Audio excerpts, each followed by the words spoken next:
हनुमान जयंती 2026 हनुमान जयंतीच्या दिवशी या झाडाला फक्त स्पर्श करून या. तुमची कठीणातील कठीण इच्छा पूर्ण होईल. माता लक्ष्मी तुमच्या घरामध्ये अखंड वास करील. या झाडाला स्पर्श करून शांतपणे निघून या. 7 पिढ्याचं दारिद्र्य दूर होईल. आपण जर हनुमान जयंतीच्या दिवशी योग्य वेळी, योग्य मुहूर्तावर, योग्य पद्धतीने 2 एप्रिल 2026 वार गुरुवार हनुमान जयंतीच्या दिवशी या वृक्षाला स्पर्श करून आला तर आपली गरिबी, दारिद्र्य, दुःख, बाधा, दोष, त्रास, अडथळे, अडचणी दूर होतील. 7 पिढ्याचं दारिद्र्य दूर होऊन अखंड लक्ष्मी तुमच्या घरामध्ये प्राप्ती होईल. अखंड वास राहील.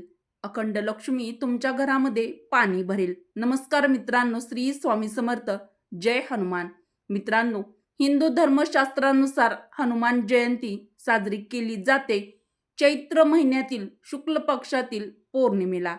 ज्या दिवशी चैत्र महिन्यात पौर्णिमा तिथी असते तो दिवस हनुमान जयंती म्हणून साजरा केला जातो किंवा आपल्या हिंदू धर्मशास्त्रामध्ये हा दिवस हनुमान जयंती म्हणून मानला जातो. हनुमान जयंतीच्या सर्वांना हार्दिक शुभेच्छा. मित्रांनो, यामुळे यंदा घरच्या घरी अतिशय साध्या सोप्या पद्धतीने काय होईना हनुमान जयंती साजरी नक्की करा. हनुमान जयंती म्हणजे महाबली हनुमान यांचा जन्मदिवस म्हणून हा दिवस आपण अत्यंत आनंदाने आणि श्रद्धेने साजरा केला जातो. या दिवसाला अनन्यसाधारण असं महत्त्व आपल्या हिंदू धर्मामध्ये आणि खास करून आपल्या महाराष्ट्रामध्ये प्राप्त आहे. मित्रांनो, आजच्या व्हिडिओमध्ये तुमच्यासोबत मी साधी सोपी पद्धत घरच्या घरी हनुमान जयंतीच्या दिवशी कशी करायची आणि ही पद्धत योग्य पद्धतीने कशी करावी, त्याचबरोबर मारुतीरायांना नैवेद्य काय दाखवावा, महिलांनी मारुतीची पूजा करावी का, मारुतीला स्पर्श करावा का, हनुमानजींची मूर्ती किंवा फोटो आपल्या देवघरात ठेवावा का, याबद्दल आपलं हिंदू धर्मशास्त्र काय सांगतं. हनुमानजींचा फोटो जर तुम्हाला तुमच्या घरात देवघरात ठेवायचा असेल तर मग नेमका फोटो कुठे ठेवावा, म्हणजेच नेमका फोटो कुठे ठेवायचा. तर मित्रांनो, आजच्या व्हिडिओमध्ये आपण याबद्दल सविस्तर माहिती बघणार आहोत. त्याआधी व्हिडिओला एक लाईक अवश्य करा. मराठी रोहिणी किचन आपल्या चॅनलला सबस्क्राईब देखील जरूर करा व कमेंट बॉक्समध्ये जय हनुमान किंवा जय श्रीराम नक्की लिहा. तर मित्रांनो, व्हिडिओमध्ये पुढे जाण्याआधी व्हिडिओला एक लाईक अवश्य करा, कारण आपल्या चॅनलवरती आपण अशीच माहिती घेऊन येत असतो. तर पौर्णिमा तिथी प्रारंभ 1 एप्रिल 2026 या दिवशी सकाळी 7:06 सुरू होईल. तर 2 एप्रिल 2026 वार गुरुवार या दिवशी सकाळी 7:41 पौर्णिमा तिथी समाप्त होणार आहे. तर आपण हनुमान जयंती ही 2 एप्रिल 2026 वार गुरुवार या दिवशी साजरी करणार आहोत. कारण हनुमानजींचा जन्म हा सूर्योदयाच्या वेळी आणि पौर्णिमा तिथी असणं आवश्यक आहे. तर यामुळे यंदा 2 एप्रिल 2026 या दिवशी हनुमान जयंती साजरी करण्यात येईल. मित्रांनो, हनुमानजींची म्हणजेच मारुतीरायाची पूजा आपण केली तर अतिशय उत्तम फलदायी मानली जाते. आता हनुमानजींची पूजा महिलांनी करावी का, तर हा प्रश्न बऱ्याच जणांना पडतो. तर याचं उत्तर नेमकं काय, तर मित्रांनो, आपण याबद्दल सविस्तर आजच्या व्हिडिओमध्ये जाणून घेणार आहोत. तर मित्रांनो, आपल्या हिंदू धर्मशास्त्रामध्ये आणि खास करून आपल्या महाराष्ट्रामध्ये असं सांगितलं जातं की हनुमानजींच्या मूर्तीला महिलांनी चुकूनही कधीच स्पर्श करू नये. तर महिला मारुतीरायाच्या फोटोला स्पर्श करू शकतात का, तर देवघरामध्ये हनुमानजींची मूर्ती ठेवावी का, तर नाही. आपल्या देवघरामध्ये आपल्याकडे मारुतीरायाची मूर्ती ठेवू नये असं आपल्या हिंदू धर्मशास्त्रामध्ये सांगितलं जातं. महाबली हनुमान हे ब्रह्मचारी आहेत आणि काही घरामध्ये हा मांसाहार बनत असतो. तसेच मासिक पाळी देखील महिलांना येत असते. त्यासाठी आपल्या देवघरामध्ये हनुमानजीची म्हणजेच मारुतीरायाची मूर्ती ठेवावी का? तर आपण आपल्या देवघरामध्ये मूर्ती ठेवू नये. फक्त आपल्या घरामध्ये किंवा देवघरामध्ये आपण हनुमानजींचा फोटो ठेवू शकतो. तर तुमच्या मनातील आणखीन एक मोठा प्रश्न, तर उत्तर, हनुमानजींचा फोटो नेमका कुठे लावावा? योग्य दिशा काय? तर कोणत्या दिशेला हनुमानजींचा फोटो ठेवावा हा देखील प्रश्न असतो. तर योग्य दिशेला कोणत्या लावावा? योग्य दिशा नेमकी कोणती फोटो लावण्याची? तर हनुमानजींचा फोटो तुम्ही दक्षिण दिशेला लावू शकता. दक्षिण दिशा यावरील भिंतीवर तुम्ही फोटो हनुमानजींचा कोठेही लावू शकता. म्हणजे हनुमानजींचा चेहरा जो मुख आहे तर तो उत्तरेकडे येईल आणि मग हनुमानजींचा फोटो उत्तर दिशेच्या भिंतीला देखील तुम्ही लावू शकता, जेणेकरून हनुमानजींचं मुख दक्षिणेकडे येईल. तर अशा पद्धतीने तुम्ही तुमच्या घरामध्ये फोटो हनुमानजींचा लावू शकता. तर मित्रांनो, हनुमानजींना प्रभू श्रीरामांचे प्रिय भक्त म्हणतात. तसेच मित्रांनो, हनुमानजींना पवनपुत्र देखील म्हणतात. हनुमानजींना 7 चिरंजीवीपैकी एक चिरंजीवी मानले जाते. ते अजूनही आपल्या पृथ्वीवरती आहेत असं आपल्या हिंदू धर्मशास्त्रामध्ये सांगितलं जातं. तर मित्रांनो, व्हिडिओमध्ये पुढे जाण्याआधी व्हिडिओला एक लाईक अवश्य करा व आपल्या चॅनलला सबस्क्राईब केलं नसेल तर सबस्क्राईब देखील जरूर करा. हनुमान जयंतीच्या दिवशी सकाळी लवकर आपल्याला ब्रह्ममुहूर्तावरती उठायचं आहे. स्वच्छ स्नान करून घ्यायचं आहे. सकाळी सूर्य उदयाच्या वेळी किंवा जोपर्यंत कोवळं ऊन आहे त्यावेळी आपल्याला घरच्या घरी पूजा मांडणी कशी करायची आहे, तर ही पूजा मांडणी आपल्याला करायची आहे ते बघूया. घरातील स्वच्छ जागेवर स्वस्तिक काढून त्यावरती पाट किंवा चौरंग ठेवायचा आहे. तर चौरंगावरती आपल्याला लाल वस्त्र अंथरून घ्यायचं आहे. त्यावरती हनुमानजींचा फोटो ठेवायचा आहे. त्यासमोर तेलाचा किंवा मग तुम्ही तुपाचा दिवा देखील लावू शकता. तर तेल असेल तर तेलाचा लावा किंवा तुपाचा लावा. हनुमानजींना हार अर्पण करा. तर फूल अर्पण करा. तर फूल अर्पण करताना लाल रंगाचं फूल असावं. गंध लावून घ्यायचा आहे. अगरबत्ती लावून वातावरण प्रसन्न करायचं आहे. आरती ओवाळून घ्यायची आहे. तर मित्रांनो, हनुमान जयंतीच्या दिवशी मारुतीला कोणता नैवेद्य दाखवावा हा देखील प्रत्येकाच्या मनामध्ये प्रश्न असतो. तर या दिवशी मारुतीला गूळ आणि फुटाणे याचा नैवेद्य खूप जास्त मान आहे. किंवा मग तुम्ही बुंदीचा लाडू याचा सुद्धा नैवेद्य दाखवू शकता. हनुमानजींना या वस्तू अतिशय प्रिय आहेत. हनुमान जयंतीच्या दिवशी हनुमानजींना एक वस्तू तुम्हाला आवर्जून अर्पण करायची आहे. तर ती वस्तू आहे पानाचा विडा. म्हणजे जे गोड पान असतं तर ते सुद्धा हनुमानजींना खूप प्रिय आहे.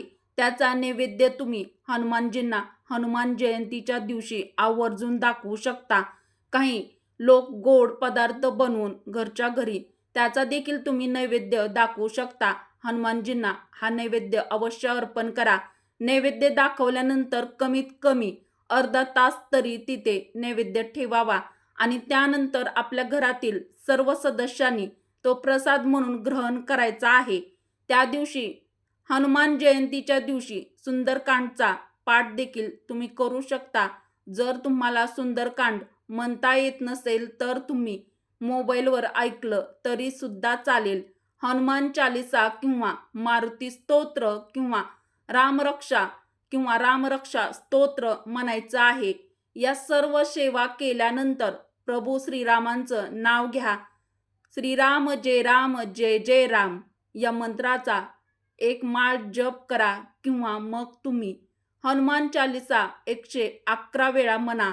नंतर प्रभू श्रीरामचंद्राचं नाव नक्की घ्या. तर प्रभू श्रीरामचंद्राचं नाव घ्यायला अजिबात विसरू नका. यामुळे हनुमानजी अतिशय लवकर म्हणजे अतिशीघ्र प्रसन्न होतात. हनुमान जयंतीच्या दिवशी मारुती मंदिरात जाऊन मारुतीचं दर्शन नक्की घ्या. मारुती मंदिरामध्ये तुम्ही फुलवात घेऊन जायचं आहे. हनुमान मंदिरामध्ये सुद्धा तुम्हाला गूळ फुटाणे बुंदीचे लाडू किंवा एखादी गोड मिठाई तेथे तुम्हाला हनुमानजींच्या चरणावरती अर्पण तुम्ही करू शकता. मित्रांनो, हनुमान जयंतीच्या दिवशी 108 प्रदक्षिणा हनुमान मंदिरामध्ये मारायला विसरू नका आणि तुमच्या मनातील कठीण इच्छा हनुमानजी यामुळे लवकर पूर्ण करतील. हनुमान मंदिरामध्ये सेंदूर किंवा चमेलीचं तेल नक्की अर्पण करा. हे हनुमानजींना अतिशय प्रिय आहे, त्यामुळे तुम्हाला वर्षभर हनुमानजींची कृपादृष्टी नक्कीच लाभेल. भक्तांनो, या व्हिडिओमध्ये आम्ही तुम्हाला अशी काही झाडं मी सांगणार आहे ज्यांना तुम्ही फक्त स्पर्श केल्याने तुमची गरिबी, दारिद्र्य दूर होईल. 7 पिढ्याचं दारिद्र्य नष्ट होईल. तर योग्य पद्धतीने जर स्पर्श केली तर तुमची गरिबी दूर होईल, तुमची कठीणातील कठीण इच्छा पूर्ण होईल. तर मित्रांनो, आपल्या हिंदू धर्मशास्त्रानुसार आणि आपल्या वास्तुशास्त्रानुसार अशा झाडाझुडपांना देववृक्ष म्हटलं जातं. अशा वृक्षामध्ये साक्षात देवांचा वास आहे अशी आपली श्रद्धा आहे किंवा आपल्या हिंदू धर्मशास्त्रामध्ये सांगितलं जातं. तर काही झाडं ही आपल्या वास्तुशास्त्रानुसार अतिशय शुभ मानली गेली आहेत. 2 एप्रिल 2026 श्री हनुमान जयंतीच्या दिवशी या झाडांना स्पर्श करणं अत्यंत शुभकारक मानलं गेलं आहे. श्री हनुमान जयंतीच्या दिवशी या झाडांना स्पर्श केल्याने शत्रुदोष, कर्जदोष, गरिबी, दारिद्र्य दोष, अडथळे, अडचणी, ग्रहबाधा, वास्तुबाधा सगळं काही नष्ट होईल. आपण ज्या देववृक्षाबद्दल सांगत आहोत, तर हे सगळे वृक्ष तुम्हाला तुमच्या घराच्या आसपास सहज मिळतील. तर आपण आजच्या व्हिडिओमध्ये जो वृक्ष मी सांगणार आहे, तर तो वृक्ष म्हणजे जे झाड आहे तर ते आहे शमीचं झाड. शमीच्या वृक्षाला जगदंबेचं स्वरूप मानलं जातं. यामध्ये माता जगदंबेचा साक्षात वास आहे असं आपल्या हिंदू धर्मामध्ये, शास्त्रामध्ये सांगितलं जातं आणि श्रद्धा आहे. कोणी व्यक्ती जर संध्याकाळच्या वेळी हनुमान जयंतीच्या दिवशी या झाडाखाली दिवा लावतो, त्याच्या सर्व जीवनातील अडचणी, अडथळे दूर होतात. शमीच्या मुळात सिंदूर घातल्याने व्यक्तीला उत्तम आरोग्याची प्राप्ती होते. जे लोक दीर्घ काळापासून एखाद्या आजाराने त्रसलेले आहेत, ग्रासलेले आहेत, म्हणजेच जास्त काळापासून आजारी आहेत, अशा व्यक्तींच्या जे घरातील आजारी व्यक्ती जर तुमच्या घरामध्ये कोणी असेल, तर त्याच्या शरीरावर 7 वेळा सिंदूर फिरवून शमीच्या मुळाशी म्हणजे शमीच्या झाडाच्या मुळाशी अर्पण करू शकता. त्यामुळे त्याचा रोग लवकर बरे होतील. जे लोक अनेक दिवसापासून आजारी आहेत, खूप दवाखाना करून देखील तुम्ही थकला आहात, पण त्यांचा आजार काही दूर होत नाहीये, त्यांनी हनुमान जयंतीच्या दिवशी शमीच्या मुळात सिंदूर नक्की टाका, म्हणजेच अर्पण करा. तुमचे आजार देखील दूर होईल, मनोकामना पूर्ती होईल. तर मनोकामना पूर्ण करण्यासाठी मी एक मंत्र सांगत आहे. हा मंत्र बोलताना शमीच्या वृक्षाला स्पर्श करायचा आहे. हा मंत्र बनताना किंवा बोलताना शमीच्या वृक्षाला स्पर्श करणं अत्यंत आवश्यक आहे. यामुळे तुमची कठीण इच्छा, तुमची गरिबी, 7 पिढ्याचं दारिद्र्य दूर होईल. अडचणी, अडथळे आयुष्यातील दूर होतील. तुमची जी गरिबी आहे, जी दरिद्रता नष्ट होण्यासाठी ओम दारिद्र्य नाशाय नमः हा मंत्र तुम्हाला शमीच्या झाडाला स्पर्श करताना मंत्र हा बोलायचा आहे. तर हा मंत्र बोलताना शमीच्या वृक्षाला किंवा झाडाला स्पर्श करणं गरजेचं आहे. मित्रांनो, हा उपाय करताना अतिशय निर्मळ अंतकरणाने, शुद्ध भावनेने हनुमानजींना स्मरण देखील मनातल्या मनात तुम्हाला करायचं आहे. आणि माझी प्रार्थना स्वीकार करा. माझी जी काही सेवा आहे तर ती स्वीकार करा आणि माझ्यावरती हे मारुतीराया कृपा करा आणि कृपा करून माझी इच्छा पूर्ण करा, माझी गरिबी, दारिद्र्य दूर करा, असं तुम्हाला हात जोडून नमस्कार करून म्हणायचं आहे. तर मित्रांनो, उपयुक्त व्हिडिओ तुम्हाला कसा वाटला ते देखील कमेंट करून नक्की कळवा. व्हिडिओ आवडला असेल तर व्हिडिओला एक लाईक अवश्य करा व कमेंट बॉक्समध्ये जय श्रीराम, जय हनुमान नक्की लिहा. उपयुक्त व्हिडिओ तुमच्या मित्र परिवारासोबत, बहिणींसोबत जास्तीत जास्त शेअर देखील नक्की करा. व्हिडिओ शेवटपर्यंत पाहिल्याबद्दल तुम्हा सर्वांचे मनापासून धन्यवाद. श्री स्वामी समर्थ. जय श्रीराम. जय श्रीकृष्ण, जय हनुमान, जय माता लक्ष्मी. धन्यवाद.